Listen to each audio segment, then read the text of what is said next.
All right, JoeyRitter.com, on Twitter at Joey Ritter. Excited about my guest today from the Philly music sensation, Dacav, B-Rock. Nice to have you on the show. What up, what up, what up? Thanks All for right. having me. Hey, I'll tell you what's up. You got a new single out called Tug of War. All Yeah. right, and people should go to iTunes and download that immediately. Right now. However, my favorite song of yours is a song called To the Sky, okay? Now, that music video, one of the best things I've ever seen, in the sense that you got like 50 girls in bikinis, you know, in the backyard doing backflips and swimming pools. Yes. How does a video like that get made? Are those friends of yours, hired actresses? How does that work?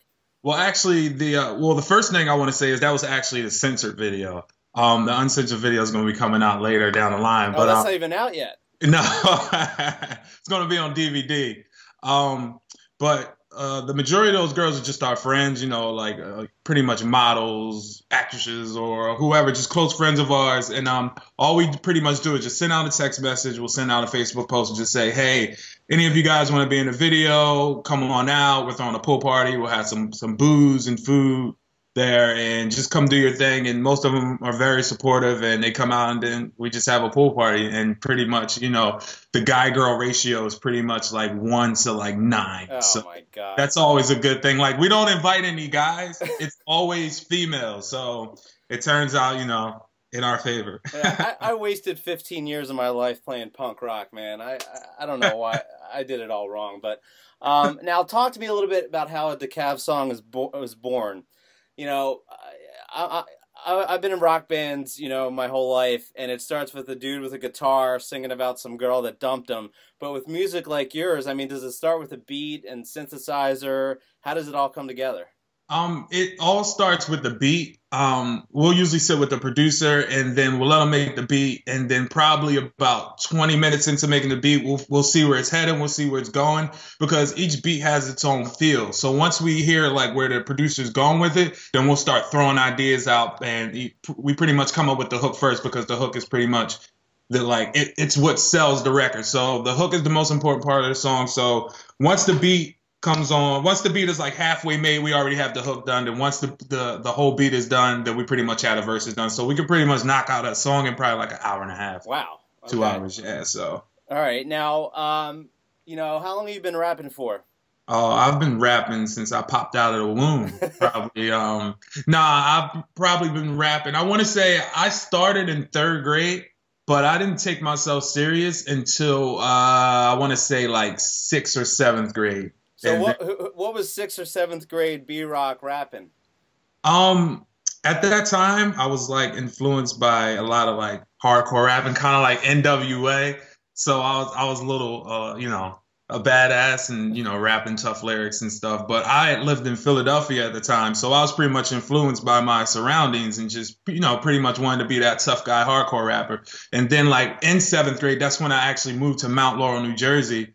And they pretty much toned me down and made me switch everything up. So I went from like this hardcore street rapper to like this big party, you know, party vibe guy. So right. Now, I saw a video of you guys playing at the Electric Factory recently, and you know you're in a hooded shirt. I don't know if it was like a sweatshirt, but you know you guys move around and jump around a lot and dance. Doesn't that get hot when you're in like, you know, hooded and long sleeves? Well, you know what? That was the first time I actually went on stage with the hood on. And I want to say by like the middle of the set, I was sweating like real bad. But that's when actually Mikey P busted out that Justin Bieber song. And I took a step back, and I actually got a chance to, you know, cool off and whatnot. But definitely when we're jumping around on stage, and I'm wearing a hoodie, it's definitely not a good look at all. I did lose a couple pounds by wearing that hoodie, though. So it did pay off. You know what? I have a question about that later in the interview, so we'll get to that. Now, we're going to try a new segment here on JoeyRitter.com called Throw One of Your Band Members Under the Bus. Oh! I'd like you to tell me something embarrassing, perhaps about Mikey P, about Kristen, somebody in the band that you want to throw under the bus. Do they have like a weird allergy, or, you know, do they get offended easily when you say something? What? You got to have something for me. Oh, man. Let's start with Mike Henriquez. He's the Puerto Rican one, the DJ in the band, Michael Cartel. He does this weird thing. He actually irons his boxers and blow dries his chest hair. I've never seen, and I'm not even kidding. So, I'm not even kidding. He blow dry like as soon as he gets out of the shower. Like every time we're on the road, like we always room together. So when he gets out the shower, the water goes off, yada yada, and all you hear is the blow dryer turn on, like shh. And then he'll open the door like this, and you'll just see him blow drying his chest.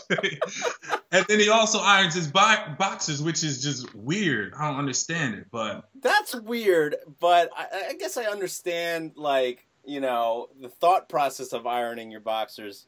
You want to feel like you're putting on something clean. But the blow drying of the chest hair, if he dries it naturally, does it tie in knots or something? Have you asked him about it? No, I haven't. I mean, I'm a boxer brief guy, so you can't really iron boxer briefs, but he's just a straight boxer guy. So, I mean, I guess it's something that the guys with boxers do, you know what I mean? It's just something that, that I don't know about, but. All right, well, that's a good answer. I appreciate that. Now, what do you guys having coming up? You have any good shows, local shows? Well, actually, we just got done our last local show. It was at McFadden's Ballpark, Broad Street. We did that for Super Bowl Sunday. But now we're going to take our talents to South Padre Island for spring break. We're going to be there for the whole month, working with Global Grooves and pretty much performing like twice a week down there. So we're pretty much escaping the East Coast and all this bad weather and just going to where there's a lot of sun, a lot of boobs, a lot of and a lot of life. That is gonna be awesome. Please post videos and stuff so I can live vicariously through you guys. Now you have a mixtape coming up March 5th. Can you define what a mixtape is? Because I'm assuming you're not talking about a cassette tape. No. A mixtape is just pretty much, random songs, random freestyles, just nothing that's too serious, nothing that will go on the radio or anything. Like my mixtape is called Ratchet Dance Music, so it's just a lot of underground stuff that are pretty much going SoundCloud or YouTube. It's just to create a buzz. Mixtapes are just meant to create a buzz because nowadays, a lot of artists are making albums for free downloads or whatever, and that's pretty much probably in the same lane or whatever. It's just gonna be something for free download just to create a bigger buzz for me and my group. So, right. And how can people find that? They can find it on thisisdacav.com. Gotcha. Now, you're a fun guy to follow on Twitter because let's just say you don't sugarcoat things. Exactly. And you kind of alluded to this before. You tweeted something I found interesting. You said, if you have no fans and you're trying to sell music, you will never have fans. Now, I've been out of the original music scene for a good 5 years, but is that really how it is now? If you start a band and you have no following, you really got to give away your music? Nowadays, the game is changing. A lot of kids, they don't want to buy music. You know what I mean? They have free downloading software or free programs where they can get, free music. The best way, for us, the way we got started was we made 25 different songs, ranging from hip hop to pop to rock to whatever. And we took those CDs and we just handed them out to everybody. That's where our song Tetris came from. We just pretty much, which has millions and millions of hits on YouTube, which pretty much got me my car. And that's pretty much how it happens. You're not going to have a fan base if you don't give out free music. A lot of artists come out with no fan base and they sell their music and then they don't get any sales. And then they wonder why. It's you have to create a buzz before you can, bank off of it.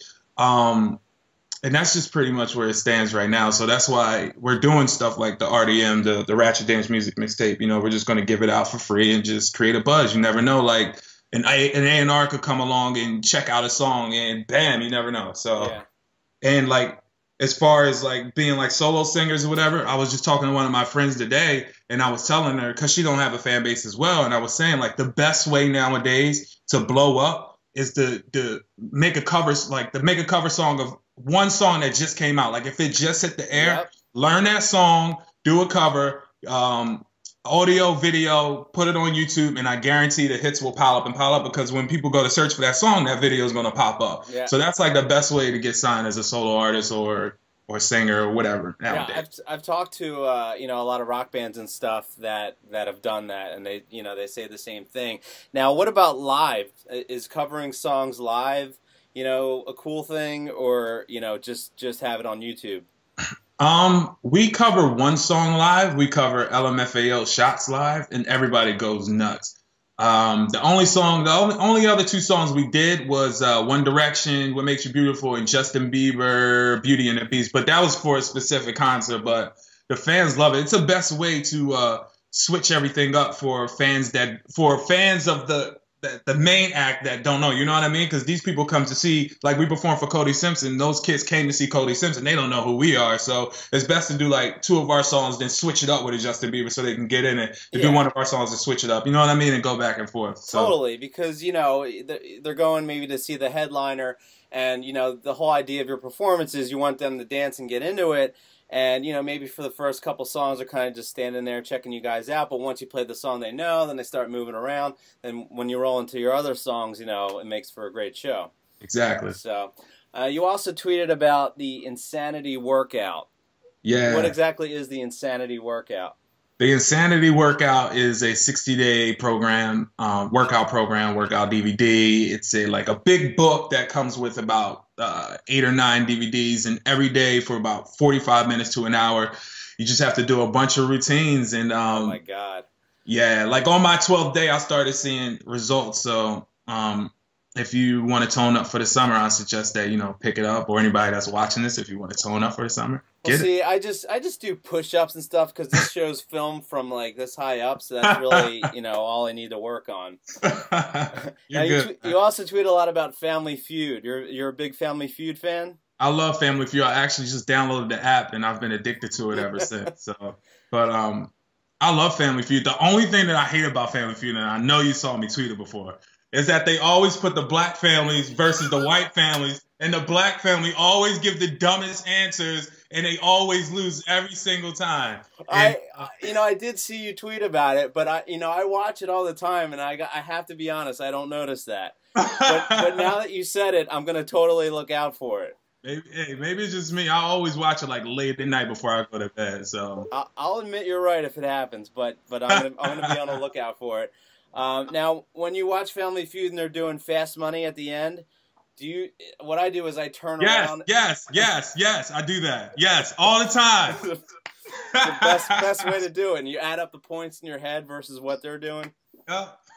Awesome. Now, are you excited about Chip Kelly coming on as the Eagles head coach? Man, I'm excited about, the new era. I think the Andy Reid era, that's been done and over with.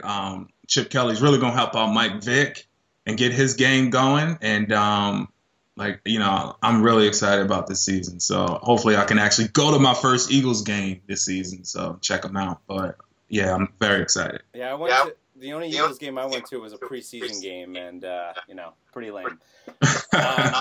All right, Brian, the last thing we do here on JoeyRitter.com is a segment called Turn It Up or Turn It Off. I'm going to name you 5 songs. Okay, now I got to admit, you're my first rapper that I've had on the show, so it was a little hard to craft these songs. So I'm going to do my best. I'm going to name you 5 songs. You just simply tell me if you turn it up or turn it off. All right. Can you handle that? Yes, I can. Right. Let's go. Your first song is Skee-Lo, I Wish. I wish I was a little bit taller. Yeah, definitely turn it up. Absolutely. All right, second song, Aerosmith, Dudes Looks Like a Lady. Turn it up. All right. Vanilla Ice, Ice Ice Baby. It depends. If it's like 1:30 a.m. in the morning and it's one of those last songs that they play in the club and you're completely wasted, definitely turn it up. But otherwise, turn it down. All right, good. I will accept that answer. And I'm a very harsh judge on turn it up or turn it off. Welcome to the Jungle, Guns N' Roses. Way up. Turn it way up. I used to listen to that song before football games. I used to get so hyped.